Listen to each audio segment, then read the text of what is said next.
Depuis plusieurs années, nous nourrissons l'objectif de créer un espace qui pourrait mettre en valeur les sports de la Caraïbe. Notre espace multisport des Jeux de la Caraïbe, qui mettrait en exergue les sports que nous représentons, à savoir le baseball, le softball, le baseball 5 et le cricket.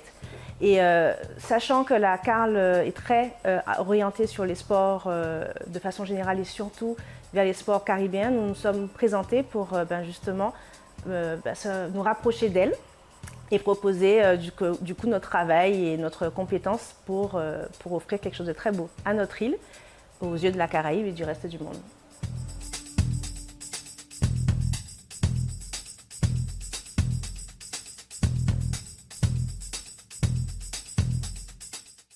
Donc aujourd'hui, on est très heureux de pouvoir travailler sur un nouveau projet. Suite à la visite du consul dominicaine, on a eu plusieurs entretiens avec des personnes qui sont intéressées pour mettre des sports forts des États-Unis et de la Caraïbe.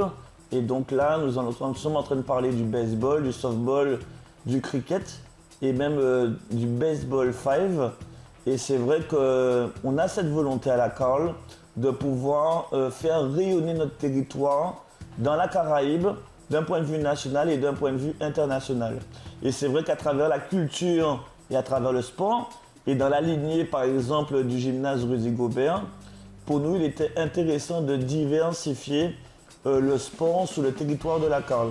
Et c'est pour ça qu'on reçoit avec un grand plaisir ce nouveau projet et j'espère qu'il va pouvoir aboutir et qu'on va continuer à faire connaître notre territoire, notre population, nos atouts à travers le sport et surtout à travers l'échange entre les populations.